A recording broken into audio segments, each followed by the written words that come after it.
Halo, selamat malam kepada para Sukocuan Troopers. Apa kabarnya? Mudah-mudahan luar biasa dan kembali lagi bersama saya Bernardus Wijaya di acara T-Talks atau Trader Talks, di mana kita akan mengupas kehidupan para trader dan juga kita akan melihat bagaimana strategi-strategi para investor maupun trader ini di era Halloween. Dan untuk bintang tamu yang TikTok spesial Halloween yang kali ini nih di tanggal 26 Oktober 2021, kita kedatangan bintang tamu yang luar biasa, yaitu Getrich, yang akan diwakili oleh Ken Henderson selaku founder dari Getrich, serta yang kedua adalah Henry Kogani selaku analis dari Getrich. Penasaran nggak kaitannya mengenai bagaimana kondisi market saat ini, stok pick pilihan, serta bagaimana kita sebagai seorang investor atau sebagai seorang individu melakukan financial planning? Nah, ini akan kita bahas bareng Bro Ken Henderson dan juga bareng Bro Hendy Kogani. Dan nggak berlama-lama lagi, saya akan panggilkan mereka berdua. Yang pertama kita adalah Henrico.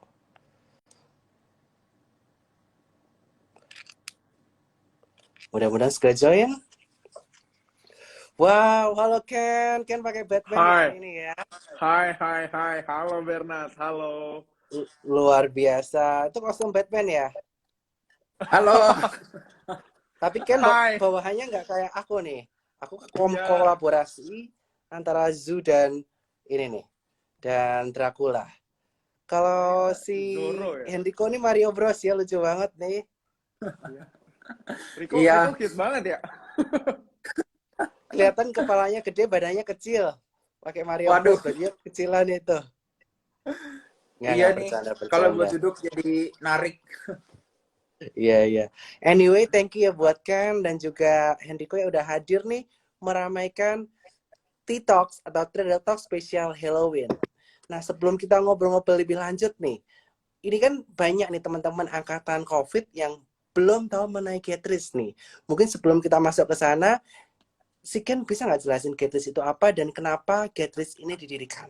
Silahkan, Ken. Boleh. Thank you Bernard, thank you udah diajak buat sharing hari ini di acara TikToks-nya Sukor. Jadi, Gadrish itu emang kita mulai dari waktu itu 2017, di mana gue waktu itu sebagai foundernya emang gue secara keuangan itu gue udah bisa cari duit dari waktu 2014, tapi gue nggak bisa ngatur keuangan, sehingga gue keuangannya tuh jatuh karena berantakan, banyakan nge-spend, beli ini itu, pengen terlihat kaya. Nah, and then gue jatuh di tahun 2016.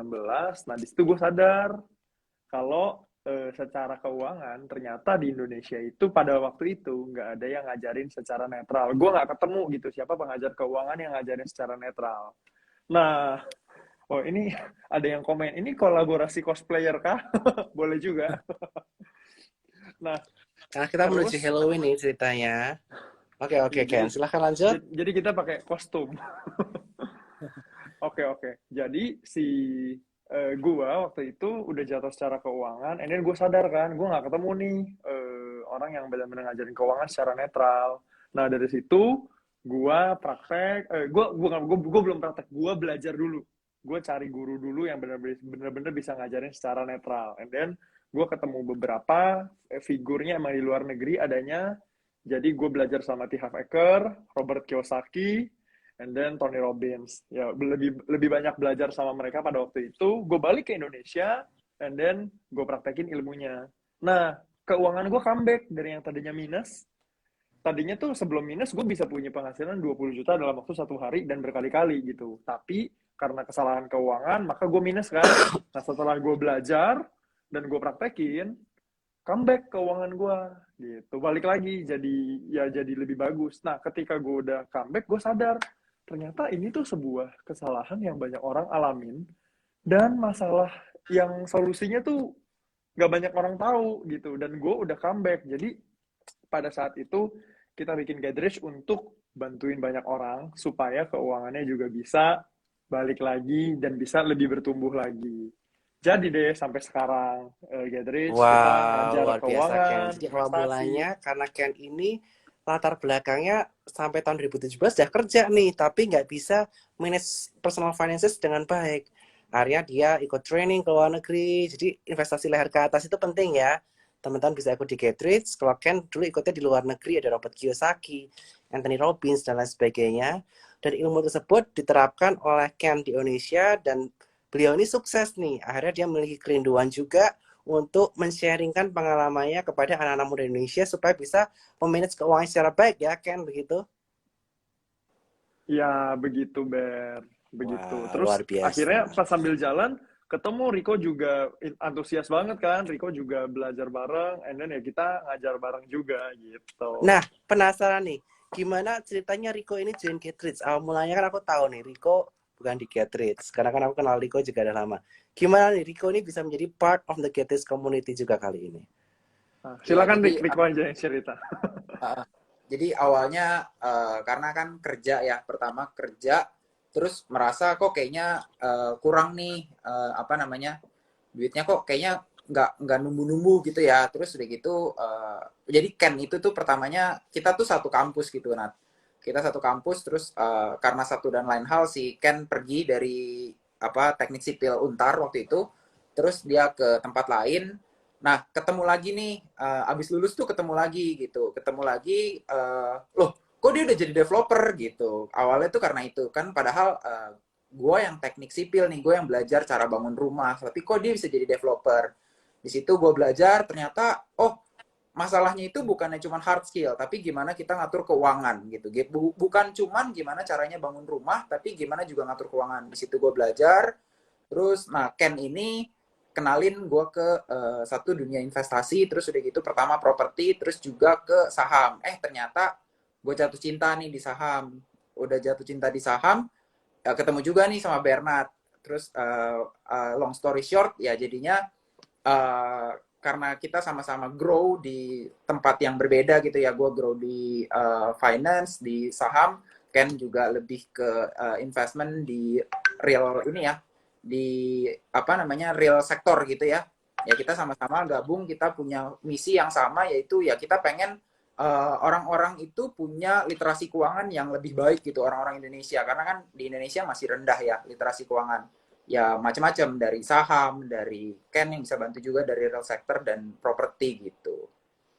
Oke, jadi istilahnya karena awal mulanya Hendriko ini kan kuliah bareng sama Ken ya di jurusan teknik sipil, kemudian akhirnya belajar-belajar sedikit market, trading saham, akhirnya tertarik bergabung sekuritas, bergabung Iya support. betul. Thank you Henriko.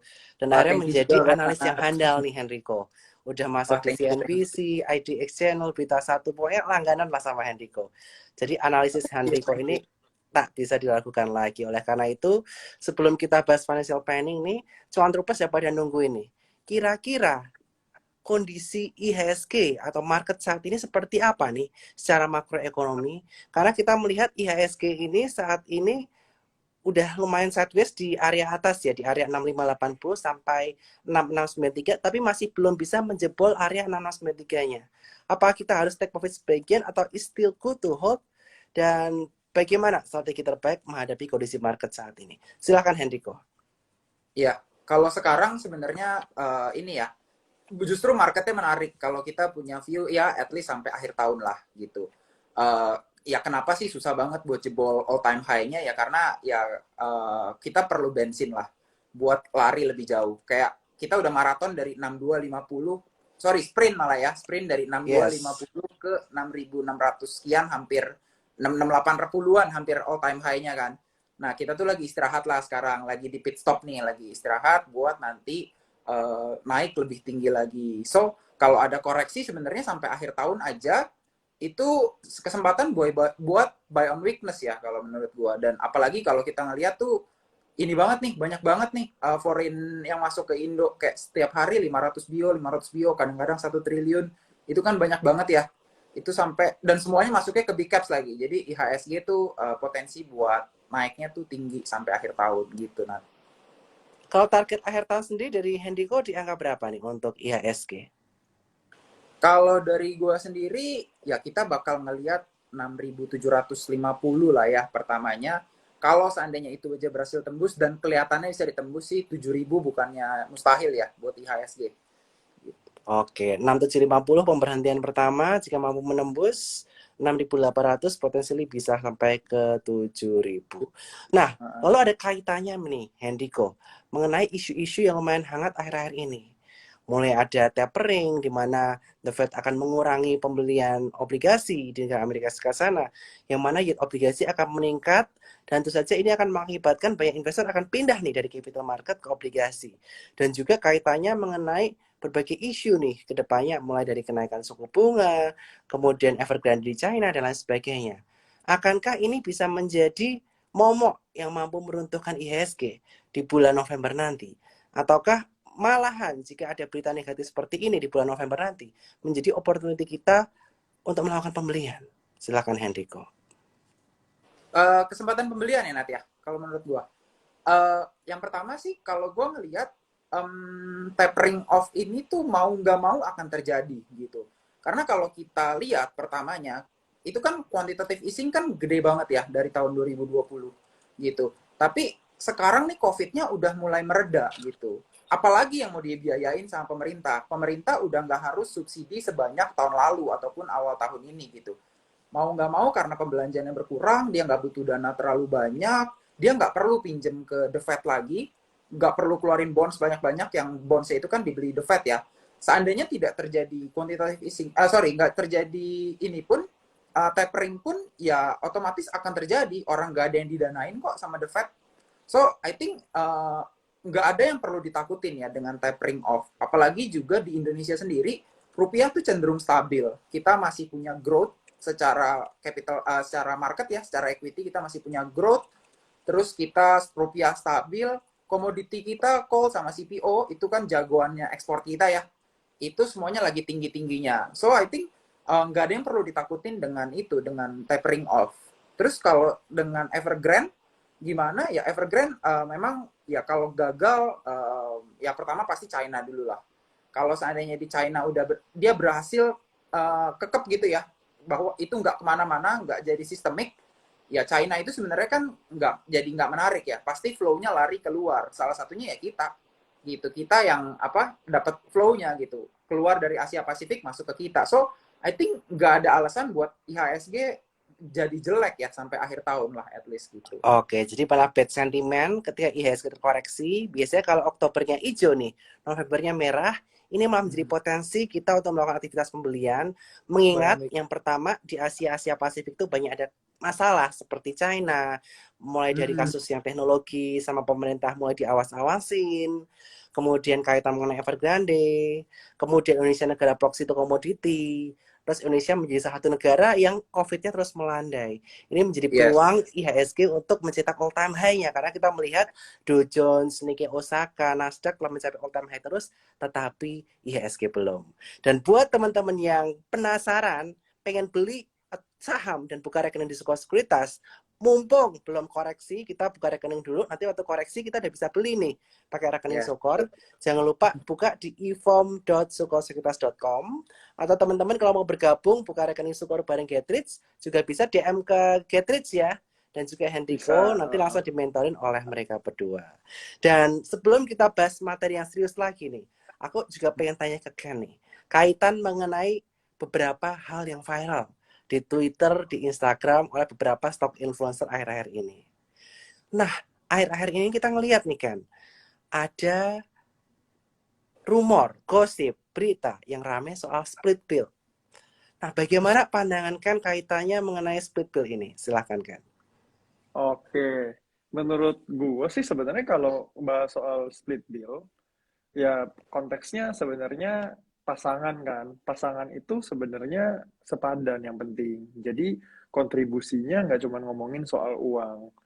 Nah, kalau konteksnya lagi first date, terus cowoknya bayarin atau enggak, sebenarnya menurutku lebih penting di komunikasi sih. Ya oke lah kita bayarin, atau misalkan kita bayarin nih, tapi sebagai perempuan, sebagai wanita, ini yang terjadi udah gue lakukan bersama dengan istri gue. Jadi waktu pertama kali kami ketemu, kami lebih banyak ngobrol sebenarnya. lebih banyak terbuka ngomongin soal many things termasuk keuangan juga dan bagaimana ngomongin soal kemandirian. Dan ternyata gue menemukan bahwa istri gue waktu itu masih pacaran ya sama Olive.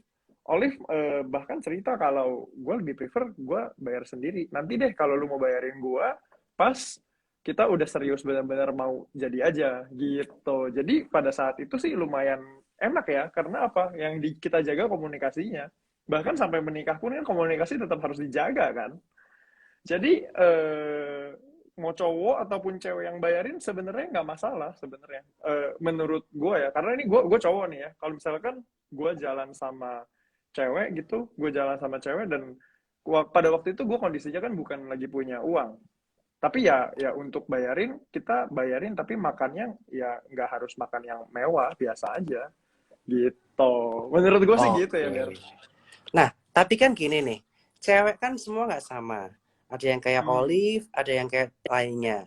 Aku lihat nih beberapa influencer bilang, istilahnya kalau cowok itu, kalau bayarin makan aja nggak bisa, apalagi bayarin yang lain ntar ke depannya. Apalagi dia yang make a move duluan nih. Nah, kalau menurut pandangan Ken, harusnya cowok ada kewajiban nggak sih buat siapin budget nih untuk traktir ceweknya untuk first date, second date, dan lain sebagainya. Kalau iya, harusnya masuk ke budget apa sih Ken? Dan pengalamannya seperti apa? Silahkan Ken. Oke, sebenarnya kalau menurut gua sebenarnya siapin tetap penting buat siapin budget. At least ketika jalan ya nggak malu-maluin gitu kan sebenarnya. Tapi Bener. tetap perlu sebenarnya siapin budget. Tapi kalau kondisinya memang waktu itu start dari nol, emang nggak punya budget, ya mendingan ngomong apa adanya aja. Soalnya kalau menurut gue nggak tahu nih teman-teman yang denger bisa setuju atau enggak gitu kan. Dan nggak setuju pun it's okay, nggak apa-apa. Tapi lebih baik kita terbuka ngomongin apa adanya supaya calon pasangan kita nanti misalnya karena ini ngomongnya first date gitu ya, baru jalan pertama kali gitu, baru kenal gitu, supaya dia nggak over expectation daripada kita belaga seakan-akan punya semuanya, tapi ternyata nggak punya. Jadi kan Oke. pasangan kita over expectation kan, begitu udah jadian, loh kok gini sih? Padahal dulu pas PDKT kayaknya dia all out banget nih. Begitu udah jadi kok Oke. meh. Jadi intinya pertama tuh waktu pacaran tuh kita emang harus sediain budget, tetapi we have to be able to manage the expectation dari pasangan kita ya. Jadi misalnya kita komunikasikan, aku begini ya, bisa traktirnya begini daripada aku lebih besar pasar daripada tiang, bla bla bla bla. Intinya kayak gitu ya. Jadi kita sebagai cowok nggak boleh gengsi ya untuk ngomong kayak gitu. Yes, bener banget. Actually bahkan waktu gue pacaran sama Olive itu ketika gue dari minus terus balik ke titik nol, itu gue jujur apa adanya. Gue punya sebulan uang gue 2 juta. Tadinya per hari bisa dapat 20 juta, sekarang cuma punya 2 juta dalam sebulan.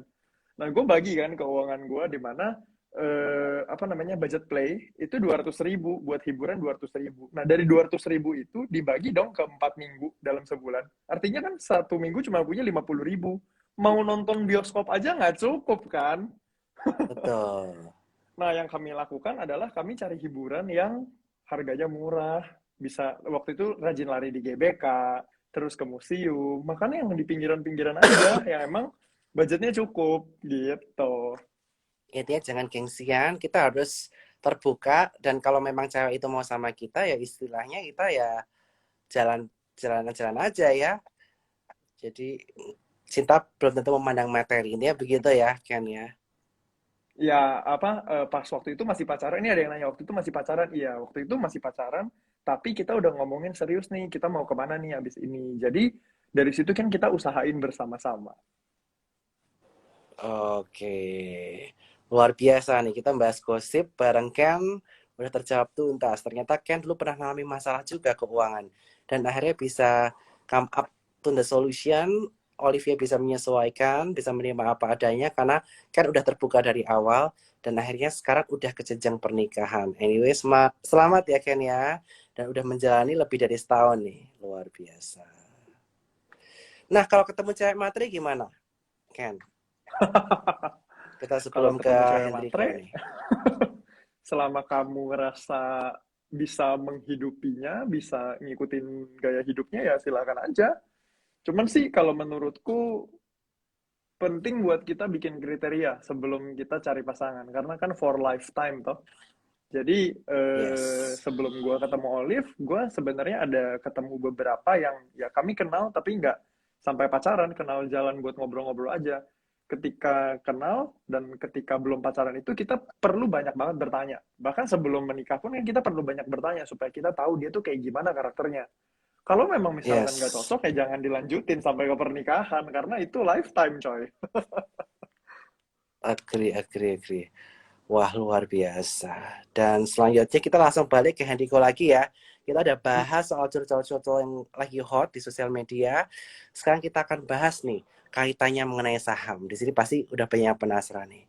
Riko, saham banking seperti BNI, BTN udah naik gila-gilaan. Saham-saham coal juga udah.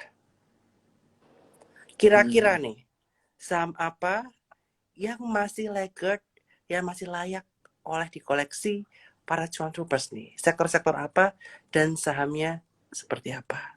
Silakan Hendriko. Iya.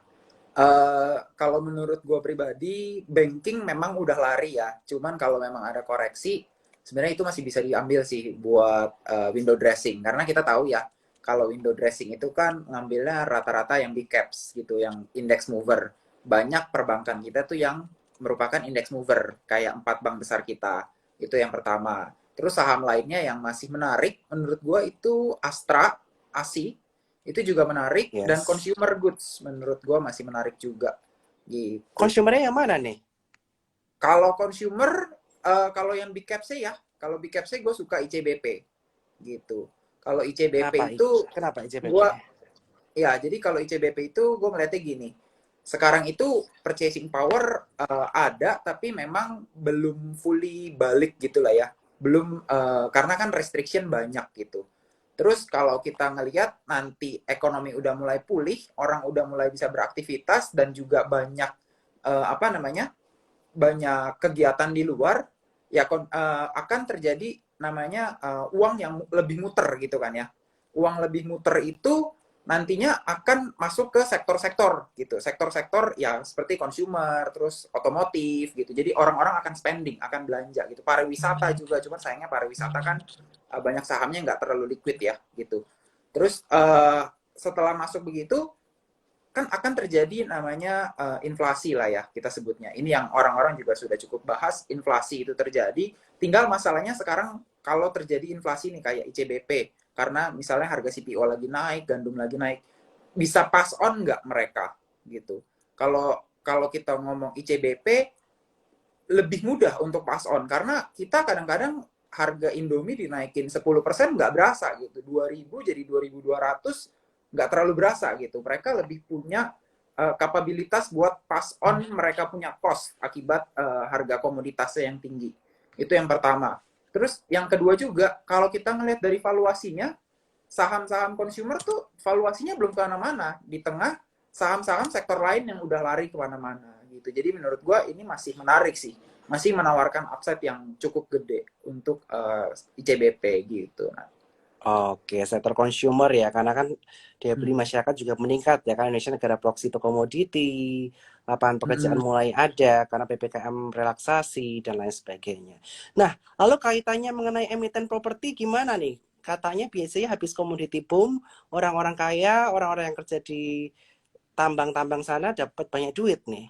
Kemudian dibelanjain properti. Dan hasil penjualan emiten-emiten properti seperti SMRA, CTRA udah meningkat signifikan. Tapi harga sahamnya masih cukup laggard dibandingkan dengan saham-saham perbankan. Begitu juga kaitannya mengenai retail. Kira-kira pandangan Ko Hendriko kaitannya mengenai saham properti dan juga retail seperti apa? Silahkan. iya, kalau untuk properti ya, gue rasa cukup menarik juga gitu. Karena benar tadi yang disampaikan Bro Bernard ini, kalau seandainya setelah komoditi boom akan ada namanya, pertama pasti ke sektor-sektor yang ini dulu ya, sektor-sektor yang economic recovery dulu, kayak tadi consumer, nanti akan masuk ke durable goods. Kayak contohnya, yang pertama tuh properti, terus juga otomotif. Orang beli mobil kan juga udah mulai banyak ya gitu. Cuman kan kalau properti itu lebih mahal, jadi orang nggak bisa langsung kayak memutuskan di hari itu juga buat beli properti pasti butuh waktu lebih lama. Tapi bener dari marketing salesnya itu udah tinggi banget untuk SMRA dan kawan-kawan. Jadi memang bagus potensinya. Belum cycle-nya aja sih kalau menurut gua. Tapi potensi bagus masih ada gitu. Oke, jadi properti ini masih layak ya. Jadi kalau orang-orang udah bisa beli kebutuhan sehari-hari karena komoditi super cycle, pendapatannya naik, mereka juga pasti akan memikirkan ujung-ujungnya untuk beli mobil dan beli properti. Jadi jangan lupa saham Astra dan juga saham-saham di sektor properti. Nah, Betul. kalau buat pemula nih Riko, ini kan masih banyak yang belum buka rekening nih. So, aku ingetin lagi, jangan lupa buka rekening di pin message atau di bio Suko Sekuritas di ifom.sukosekuritas.com. Nah, saat ini tuh udah menjadi saat yang tepat belum sih untuk beli saham atau better nanti tunggu koreksi di bulan November nih? Karena berdasarkan statistik, kalau Oktobernya hijau, bulan Novembernya merah. What do you think? Oke, kalau first of all, I think kalau dari sisi fundamental ya, akan susah buat prediksi kapan akan terjadi koreksi gitu. Biasanya kita pakai technical buat ngelihat kapan sih saham itu akan koreksi seperti itu. Kalau seandainya investor-investor, maksudnya orang-orang yang sibuk ya, susah buat mantau market setiap hari, harus kerja, mungkin kayak Ken nih, Ken juga kan, kayak Bernard juga kan, harus keluar-keluar nih, gitu ya. Kalau gue better masuk pelan-pelan dari sekarang. Toh, masih ada upside sampai dengan Desember, gitu. Itu yang pertama. Kalau Beli seandainya bertahap memang lah ya, istilah begitu. beli bertahap, benar, benar, benar. Tapi kalau seandainya punya waktu lebih untuk analisa market, kemudian juga punya skill di technical analysis, better tunggu sih. Kita ngelihat aja koreksinya sampai mana gitu. Karena kan kita kalau based on fundamental yang biasa analisa orang-orang awam yang baru masuk ke market itu kan, oke, gue harus beli saham apa, alasannya kenapa? Biasa kan dikasih alasan fundamental. Kalau yang baru belajar saham dan dapat case-nya seperti itu, menurut gue better masuk bertahan. Makin turun kita ngelihat sampai mana, makin masuk gitu. Makin banyak gitu ya averaging down-nya gitu. Oke. Nah, jadi buat teman-teman yang pengen Q&A, pengen nanya-nanya soal saham atau perencanaan keuangan, jangan lupa pencet di tombol question, tulis di situ. Karena kalau kita baca komen, kita nggak akan keburu, banyak banget komen dari tadi. So, buat teman-teman yang mau nanya, jangan lupa di Q&A. Dan jangan lupa hari ini IG Live-nya di screenshot, kemudian di story, di tag ke Sukor Sekuritas, Get Rich, Bernard Wijaya 17, dan juga Hendiko Gani. Komen kalian tentang event hari ini dan dapatkan hadiah menarik dari Kokoh Boris The Broker yang udah banyak di story di IG Sukor Sekuritas yang hadiahnya keren banget. So jangan lupa screenshot dan story event hari ini. Nah, aku pengen kembali lagi nih ke Ken. Biar malam hari ini kita nggak terlalu berat karena IHS sudah menguji resisten, kita santai-santai dulu. Betul. Ken, ini ada pertanyaan titipan. Ini ada seorang yang ayahnya belum lama almarhum. Dan dia ini sekeluarga baru tahu kalau papanya itu ada ninggalin utang. Nah, orang ini nih pengennya bisa investasi di saham buat nutupin utang keluarganya. Is it a good decision or not? Kalau nggak bagus, harusnya gimana? Silahkan, Ken. Oke. Jadi sebenarnya kalau ngomongin hutang sama investasi itu tangganya jauh ya. Tangganya jauh tuh gimana? Gini, ketika hutang itu kan kita harus bayar bunga. Habis bayar bunga, baru bayar pokoknya dulu. Pokoknya udah lunas kelar, baru nol, terus kita baru nabung, baru investasi, and then punya passive income, and then financial freedom. Jadi investasi di sini, hutang di sini nih posisinya. Nah, itu sebenarnya dengan tangga yang sejauh itu, kita berharap, oke nih duitnya kita investasiin buat bayar hutang. Nah, pertanyaannya, duitnya berapa banyak? Gitu. Kalau misalkan modal kamu itu jumlahnya lumayan besar dan kamu bisa investasi, let's say misalkan beli saham-saham yang sudah kamu analisa, kamu udah tahu nih hasilnya analisa kamu seperti apa, atau misalkan deh yang lebih low risk, kita taruh ke reksadana pasar uang gitu ya, dan menghasilkan bunga yang cukup untuk bisa membiayai hutang sih silahkan aja, nggak apa-apa. Tapi kalau secara modalnya nggak sebesar itu, sebenarnya lebih baik kelarin dulu hutangnya. Kenapa? Karena ya ketika kamu berhutang kan kamu harus bayar, itu kan kamu punya tanggung jawab gitu. Yes. Dan investasi dan trading saham itu ada risikonya ya, Bro Hendriko ya. Betul, betul, betul. Nah, kalau dari Bro Ken dan juga Bro Hendriko nih, what do you prefer? Do you prefer to be a trader or an investor? Aku ke Bro Ken Henderson dulu, silahkan. Oh, jadi apa bedanya? Lebih prefer jadi investor apa jadi trader gitu ya? Yes. Sebenarnya menurutku sih kalau ngomongin investing sama trading itu kan dua karakter yang berbeda. Dimana kalau investing kita taruh and then for long term gitu ya, sambil kita analisa nanti update-nya seperti apa gitu. Sedangkan kalau trading itu yang menurut gua paling benar-benar kelihatan, lu butuh waktu sebenarnya untuk bisa ya Yes. lu lebih senggang lah sehari-hari meskipun kerja tapi yang lebih nggak hektik banget gitu. Itu sih yang gue benar-benar ngelihat karena dulu gue lebih banyak trading dulu udah lama banget. Nah sekarang lebih banyak investing. Kenapa? Karena gue ngerasa emang secara waktu karena kan sebenarnya modal utama kita tuh yang paling mahal itu kan waktu ya. Waktu habis hilang nggak bisa dibeli pakai duit berapapun kagak bisa. Nah, ternyata dari segi waktu gue bisa lebih melakukan produktivitas yang lebih baik, menghasilkan lebih banyak, maka dari itu uang yang kita hasilkan kita investasiin aja deh. Nah, investasinya ya harus belajar analisa gitu kan. Jangan cuma sembarangan ikut-ikutan yang hype. Wow, luar biasa. Jadi istilahnya kita sesuaikan dengan ketersediaan waktu kita di market atau enggak. Kalau kita ada waktu untuk mengamati market lebih, boleh silakan lakukan trading. Baik swing trading untuk yang positioning, ataupun scalping yang melakukan tape reading. Yang lebih intens lah itu. Kalau aku lebih swing trading.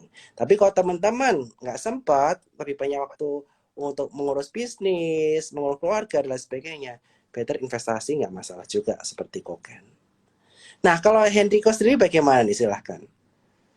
Iya, kalau gue mungkin hybrid ya. Jadi kalau kita kenal kan ada namanya position trader ya. Jadi dibilang Yes. trader amat enggak, tapi dibilang investor amat enggak. Position trader tuh orang yang jual dan beli sahamnya itu bulanan lah ya gitu. Mungkin belinya Januari, jualnya April atau Mei gitu. Kalau gue lebih kayak gitu. Alasannya kurang lebih sama juga sih sama Ken. Karena dulu waktu gue jadi technical analyst nih, under Bernard, gue lebih banyak trading gitu karena lebih punya waktu untuk melihat OLT dan juga chart gitu kan. Jadi ya sekalian lah udah Yes. apa nggak langsung beli gitu kan.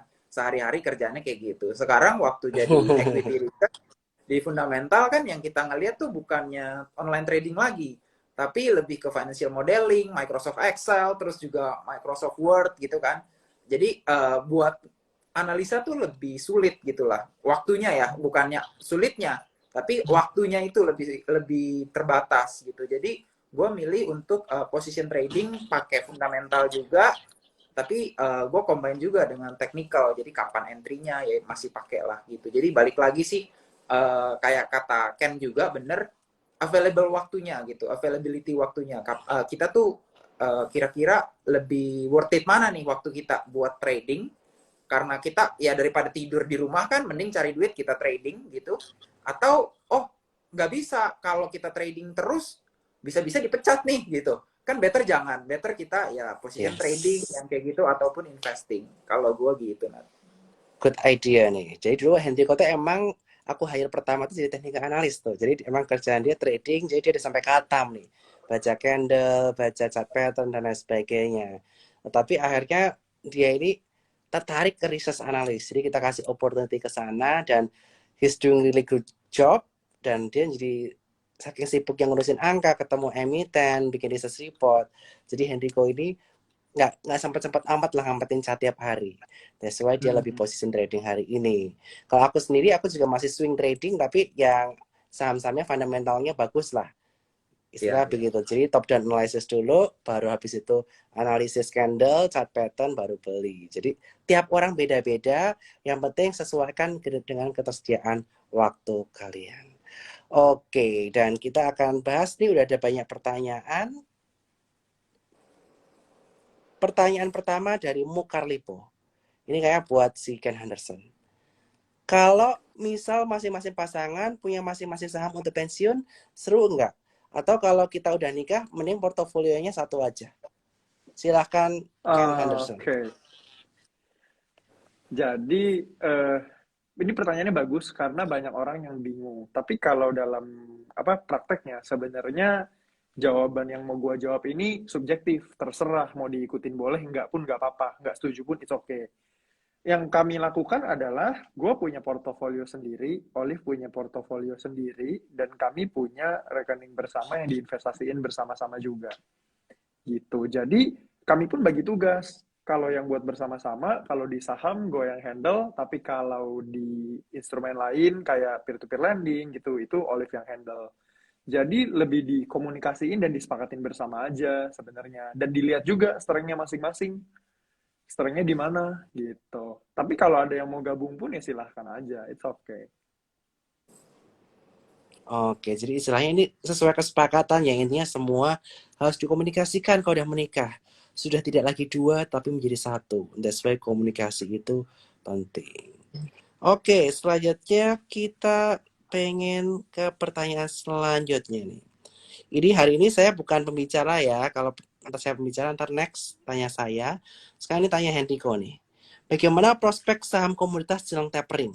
Kita melihat saham-saham komoditas utama call sempat koreksi, tetapi karena performa laporan keuangan salah satunya PTBA yang bottom line naik 170%, akhirnya dia kembali bangkit dan udah membentuk support base yang baru. Akankah dia bisa kembali naik lagi dalam waktu middle to the long run, mengingat nanti ada musim dingin nih Mas Ian bentar lagi. Silahkan Hendriko. Ya, kalau menurut gua sih masih ada. Karena sekarang gini, yang pertama itu kalau kita ngelihat saham call, pertama naik. Call-nya naik terus-terusan, tapi sahamnya nggak kemana-mana. Terus ternyata terjadi krisis energi di China kan. Orang-orang kayak, wah ini call good bargain nih, semuanya beli. Dan market itu punya kebiasaan bukannya langsung naik gitu loh. Bukannya langsung naik ke fair value, tapi bisa lebih gitu kan. Euforia, market euforia. Dan waktu itu kita juga ada berita kalau itu tuh turun. Batu bara turun karena si pemerintah China itu tuh bilang kalau mereka akan produksi coal at all cost gitu kan. Kayak, Yes. wah, kegencaran gimana caranya supaya coal-nya tuh nggak krisis gitu di China sana. Tapi ya gimana ya, nggak mungkin kan, karena China itu net importer. Dia harus import dari negara-negara lain, salah satunya juga dari Indonesia. Susah ya kalau kita ngomong China mau ngatur global demand, global supply gitu. Susah. Nah, kalau kita ngomong China mau ngatur susah, tapi kan tetap aja market pasti react-nya overreact gitu kan. Ya turun dulu sahamnya, tapi akan membentuk namanya base baru tadi yang kayak Bro Bernard bilang. Jadi menurut gue masih akan ada potensi untuk naik karena at this level juga call itu ya emiten call itu tuh masih bisa profit dan cukup besar juga profitnya gitu. Jadi masih nggak ada alasan buat dia nggak naik lagi ke depannya, apalagi benar bentar lagi winter gitu. Dan kemarin kita lihat di Q3 ya, rata-rata harga call itu masih di bawah 100 USD per tonnya, tetapi bottom line dari si PTBA aja udah meningkat 170% year on year dibanding tahun lalu. Apalagi nanti kalau rata-rata harganya di atas 150 USD per tonnya nih, teman-teman. Nah, ini yang perlu diperhatikan nih, teman-teman. Dan juga apalagi perusahaan-perusahaan yang banyak ekspor seperti Adaro, Unit Tractor, dan lain sebagainya. Oke, kita akan bahas pertanyaan untuk saham telekomunikasi. Tadi kita belum ada yang bahas nih kaitannya mengenai saham telekomunikasi. Kaitannya Telkom, Friend, Excel, Isat, dan lain sebagainya. Apakah saham telkom ini layak untuk long term? Dan mungkin saya juga pengen tambah ini, pertanyaan tambahan kedua. Kaitannya mengenai IPO Mitratel. Apakah kita sebagai cuan troopers layak untuk ikut IPO Mitratel? Kalau layak, jangan lupa buka rekening di Sukor karena kita akan buka secara online semuanya rekening. Plus, kalau misalnya nggak layak, apakah kita masih boleh untuk kolek saham lainnya seperti TPIC atau TOWR. Karena si Hendiko ini kebetulan banget dia juga cover pertawaran. Oke, silakan Hendiko. Iya, mungkin yang pertama dari sektor telco ya. Kalau telco sih menurut gue menarik sih. Karena kan Aisat sama Hutch baru aja dia konsolidasi, terus juga sebenarnya telco tower itu telkonya dulu ya, telkonya itu kan dia kalau udah merger itu lebih efisien lah gitu, karena cost dia kebanyakan fixed gitu. Jadi dengan dia merger ada potensi untuk dia lebih efisien, jadi marginnya naik. Yang pertama, yang kedua juga mengurangi price war gitu kan, karena kan kita tahu beberapa tahun belakangan ini tuh banting-bantingan harga ya provider itu buat buat ngasilin kuota gitu, buat apa namanya, buat mereka tuh sediain kuota lah buat kita. Itu yang pertama. Jadi bagus sih kalau menurut gua, dan tinggal dipilih aja teman-teman lebih suka yang mana. Ada yang suka Telkom karena satu gede, terus udah gitu juga lebih safe ya kan, dia udah aman ya semua jaringan. Ada yang sukanya spekulatif on friend ataupun Excel yang katanya mau merger gitu. Ada juga yang sukanya Iset, katanya ini pendatang baru nih gitu. Tinggal dipilih aja. Teman-teman Sukor Cuan Troopers lebih suka yang mana nih, gayanya agresif atau yang anteng-anteng. Tapi on the sector, I think it's overweight ya, itu bagus gitu untuk sektor telco. Terus kalau Mitratel, nah ini yang menarik nih, tadi baru juga public expose dan gue baru ikutin.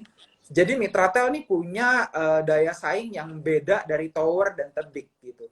Yang pertama, kalau kita ngomongin telco tower sektor, makin gede perusahaannya itu makin bagus. Karena jadi kita bisa nggak ribet gitulah kalau gue mau pasang mau hubungin dari ujung Sabang sampai Merauke pakai satu provider, itu kan lebih better daripada gue harus ganti-ganti provider gitu kan. Di Sabang pakai tebik, di sananya pakai, di Bali pakai Bali Tower, terus di Jawa pakai TOWR, itu kan ribet. Mending pakai dari ujung ke ujung, misalnya pakai siapa, TOWR misalnya, itu lebih bagus. Itulah kenapa lebih besar, lebih bagus gitu untuk si telco tower ini. Itu yang pertama, dan Mitratel ini nomor 2 paling besar setelah TOWR. Tapi bedanya juga tipis banget, boleh dibilang sama-sama leader lah dua-duanya.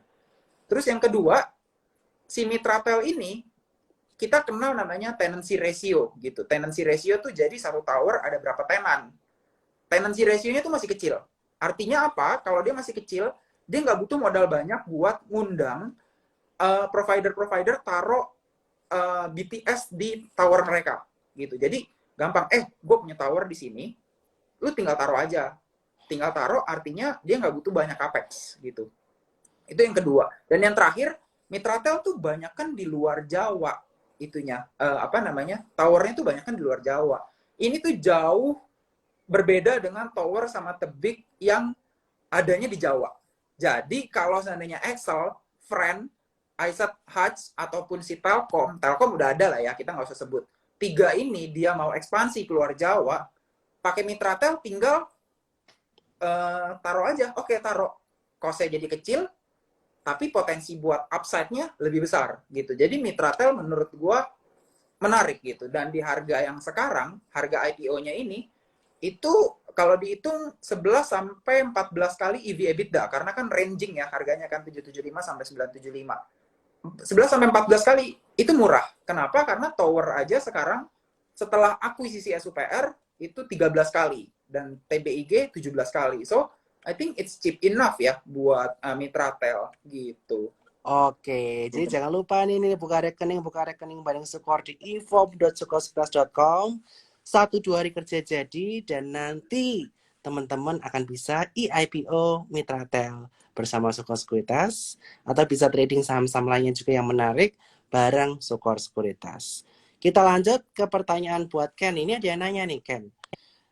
Kalau di GetRich itu bisa nggak sih untuk belajar bareng? Bentar nih, tadi ada yang nanya nih. Mau belajar bareng saham, konsultasi, dan lain sebagainya. Bisa nggak sih? Oh, bisa, bareng bisa. GetRich? Thank you. Dan caranya gimana? Thank you. Suara gue jelas nggak ya? Jelas. Jelas, Ten. Oh, oke. Bisa. Jadi di GetRich itu kita emang punya membership area, namanya Billionaire Class. atau Instagramnya namanya Investorage. Jadi emang kita di sana itu ngajarin soal keuangan, ngajarin soal investasi juga, ngajarin soal saham juga. Kita ada sediain online course-nya, plus kita, jadi online course-nya ini tuh kita ajarin supaya teman-teman yang ikut bisa analisa. Nggak cuma dengerin doang, tapi analisa tuh kita jadi tahu, oh kenapa ini bagus, kenapa ini kurang bagus, gitu. Dan kita juga sediain stock pick-nya. Jadi kita kasih beberapa stock pick yang menurut kita, oh ini nih bagus nih, good to buy. Jadi teman-teman bisa ikutan beli juga. Dan stock pick yang ada pun, kalian karena belajar analisanya, kalian bisa baca tuh jadinya, oh ini stock pick kenapa nih, oke. Atau bahkan kalau kalian punya Oke. pendapat yang kurang oke pun, itu bagus buat jadi kita bahan diskusi bersama. Oke, jadi ikut namanya Billionaire Class ya. Jadi ntar bisa DM ke Get Rich atau Investor Rich. Dan rekeningnya jangan lupa tetap disetorkan Bro, Bro Ken dan Enrico. Iya dong, Siap, pasti. siap. Nah, ini tadi aku mau jawab pertanyaan dikit ya. Nih ada yang tanya soal saham pagi nih. SMRA gimana malah turun? Tenang, tunggu jalannya. Dia belum jebol support 900. Dan CPO harganya naik terus, tapi kenapa sahamnya sideways? Enggak kok. Pasif kan udah dari 1045 di bawah 1100 sudah di call udah hampir 1500. Udah 30-40%. Dan saya udah call juga untuk bisa buyback di area 1400. Nanti perhatiin resisten 1470, 1520. Karena udah naik 30-40% ya wajar dia sideways di atas bentuk base baru. Dan BPT juga bisa di range antara 93-95 beli, 103 sampai 105 bisa jualan. Oke, kita cek saham-saham lainnya nih yang menarik untuk dibahas. Nah, kita mau bahas nih ke Bro Hendiko nih. Kita mau bahas mengenai saham-saham konstruksi. Gimana nih Bro Hendiko outlook-nya terhadap saham konstruksi? Iya, jadi kalau saham konstruksi pasti kena efek karena banyak orang yang berpikir tuh, kan udah economic recovery nih, PPKM udah diperlonggar, konstruksi bisa jalan lagi dong, pasti itu ada efek. Karena kan ya kalau kita lihat udah habis-habisan ya dihajar ya si saham apa namanya WSKT, Wika dan kawan-kawan tuh udah dihajar habis-habisan dari awal tahun. Jadi ada potensi itu dia buat naik lah gitu sahamnya. Tapi kalau kita ngelihat tahun depan gitu ya outlook-nya ya, mungkin biasa aja sih untuk outlook-nya. Kenapa? Karena kalau dia diem aja, karena kalau 2022 kita lihat struktur APBN dari pemerintah itu tuh ya dikurangin ya untuk konstruksi gitu. Jadi I think ini karena ya potensi pembukaan ekonomi aja gitu. Jadi bukannya apa ya? Bukannya karena ada sentimen yang bagus banget, enggak, tapi ya memang ada potensi ya kita bilangnya re-rating lah ya, karena udah dihajar habis-habisan dan ada potensi untuk menjadi lebih baik, sedikit lebih baik daripada tahun ini gitu, yang COVID-nya boleh dibilang ya cukup parah ya, apalagi kuartal 3 gitu. Oke, jadi ini mungkin sentimen sementara untuk jangka pendek masih oke ya, pendek ke menengah ya. Walaupun secara Ya, outlook garis besar tahun depan masih belum ke arah sana. betul, Seperti betul. itu. Oke, kita akan bahas pertanyaan lainnya yang menarik lagi nih. Mungkin pertanyaan terakhir nih buat malam hari ini sebelum closing statement. Nah, saham tech mulai bangkit. Saya udah sampaikan saham Friends setelah doji, ada satu candle hijau, hari ini hijau lagi. MTech udah bentuk pola inverted hand shoulders. Buat teman-teman yang join saham pagi di Clubhouse pasti udah tahu. Nah, kira-kira gimana nih mengenai sektor tech? Apakah sudah mulai rotasi ke sana atau belum? Silakan Hendriko. Iya, kalau sektor tech ya, I think kalau untuk sekarang ini sektor tech juga termasuk digital bank ya, gitu kan ya. Kalau seandainya digital banks, mungkin kita harus ngelihat prospeknya, gitu. Prospek dari right issue-nya, karena banyak banget bank-bank kecil yang right issue buat penuhin ketentuan dari OJK, gitu. Dan kalau memang right issue-nya bisa diterima oleh investornya, jelas juga digunakannya buat apa nantinya, I think masih prospek ya buat digital banks, gitu. Kalau dari Sukor sendiri juga kita suka BBYB gitu, karena ya BBYB salah satu digital bank yang punya ekosistem gitu kan, dia punya uh, aku laku gitu ya di belakangnya, dan itu cukup prospek gitu. Itu untuk Yes. apa namanya saham digital banks lah ya gitu ya. Kalau kita ngomong saham tech yang lain, mungkin seperti apa namanya Bukalapak kelihatannya belum rebound ya gitu ya.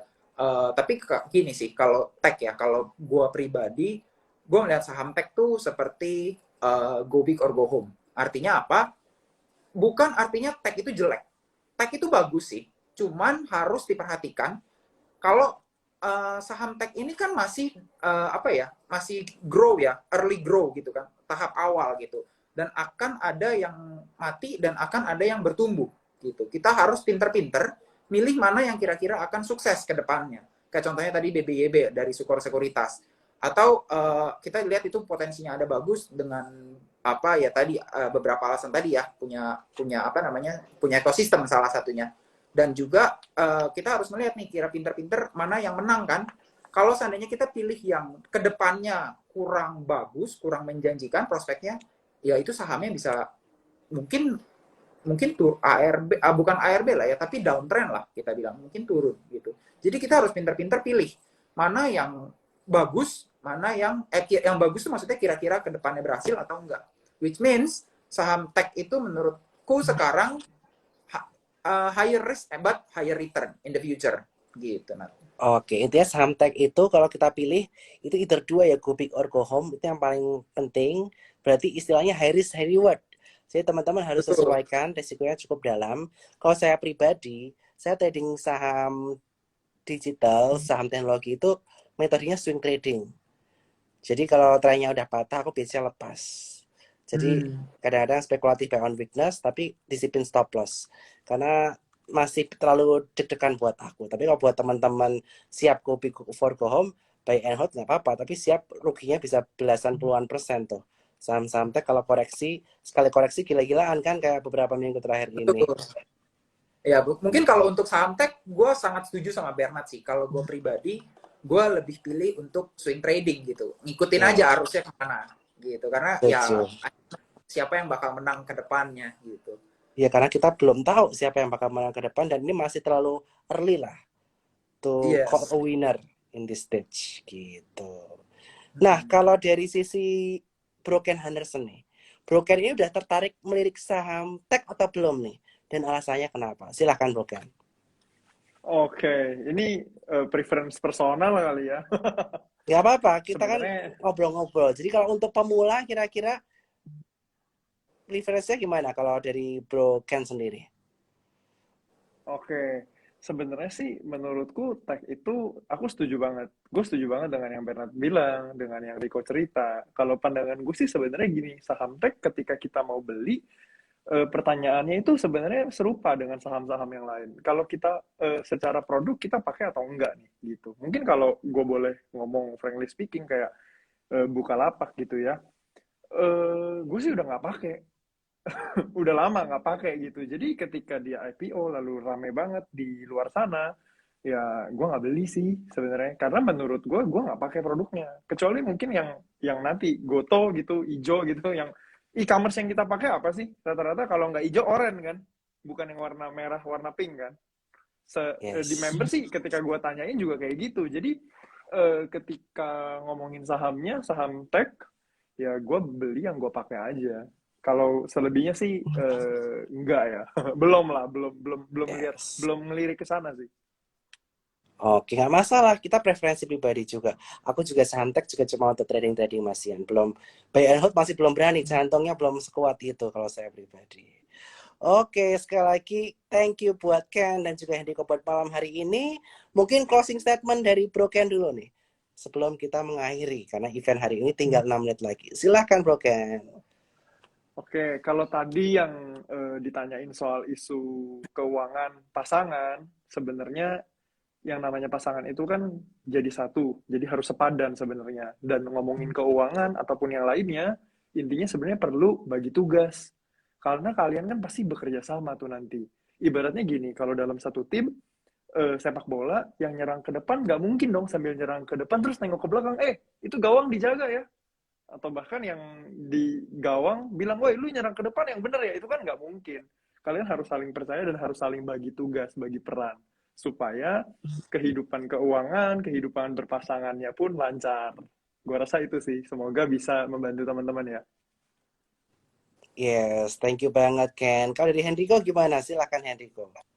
Iya, mungkin gue lebih ke teman-teman yang mau ini ya, mulai investasi saham ya. Jadi yang gue banyak denger dan banyak lihat itu di market, orang itu cuma ikut-ikutan. Ikutan beli karena A, B, C, D, nggak ngerti apa yang dilihat sama si rekomendator, tapi dia main beli, terus ketika turun tuh nyalahin orang gitu. Itu yang pertama. Dan yang kedua tuh, wah dia bisa untung gede nih, kalau gue ngikutin dia pasti bisa untung gede juga. Itu yang kedua yang suka gue lihat, dua orang yang baru terjun di market tuh biasanya kayak gitu. Ya gue punya pesan adalah gini, ketika lu beli suatu saham itu adalah tanggung jawab lu.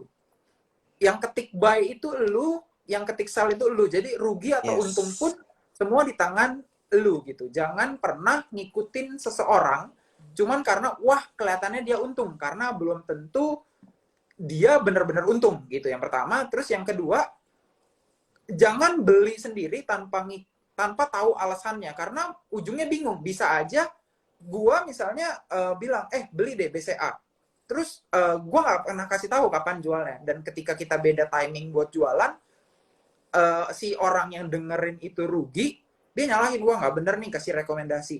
Itu adalah sesuatu yang salah ya. Makanya di sini Yes. kita di Get Rich, di Billionaire Class, kita tuh mau ngajarin bahwa ya buat berhasil di suatu di investasi, terutama di saham, kita harus bisa analisa juga. Jangan telan mentah-mentah apa kata orang. Sesuaikan dengan profil resiko, sesuaikan juga dengan ketersediaan waktu. Nggak artinya ada satu metode yang paling cuan gitu. Semuanya balik lagi ke kitanya sebagai trader, dan juga cocok mana sama ketersediaan waktu dan skill kita. Gitu Oke, kalau dari thank you gue. Hendriko. Jadi istilahnya teman-teman jangan gampang FOMO nih. Orang-orang rekomen apa langsung beli tanpa ketahui sahamnya. Tapi teman-teman pahami dulu risk profile teman-teman, ketersediaan waktu teman-teman. Kalau risk profile lebih konservatif, nggak banyak waktu di market, yang blue-chip aja, yang banyakan. Tapi kalau teman-teman Betul. ada waktu lebih banyak di market, yang high beta boleh. Tetapi jangan lupa aktivitas stop loss itu penting. Dan ikut-ikutan itu Betul. nggak boleh juga. Kenapa? Kalau cuma sekedar ikut-ikutan, bisa aja aku beli dari bawah, kamu belinya telat, aku jualan untung, kamu jualan rugi, bisa aja Yes. begitu. So Betul, betul. semua keputusan tangan masing-masing, jangan menyalahkan itu ya Hendriko ya. Jadi take full Betul. responsible of saham yang kamu pencet buy or sell, gitu ya Hendriko ya. Betul, betul, betul, betul banget. Oke, sekali lagi thank you Ken dan thank you Hendriko. Jangan Tuh, lupa Bernard. untuk follow Get Rich, follow Suko Sekuritas, dan follow Hendriko Gani serta Penat 17. Plus jangan lupa buka rekening ifom.sukosekuritas.com, yang mana di sini teman-teman bergabung dengan komunitas Core Cuan Troopers, dan kita ada stock pick harian swing trading yang mudah-mudahan ini berguna buat teman-teman semua dan bermanfaat untuk membuat portofolio teman-teman semakin bersinar, dan juga membantu teman-teman untuk enhance knowledge dan juga skill di pasar modal. See you all and thank you Ken, thank you Bye. Hendriko, Thank you, Bernard. Thank you, Bernard. Bye. Thank you semuanya. Bye-bye. bye.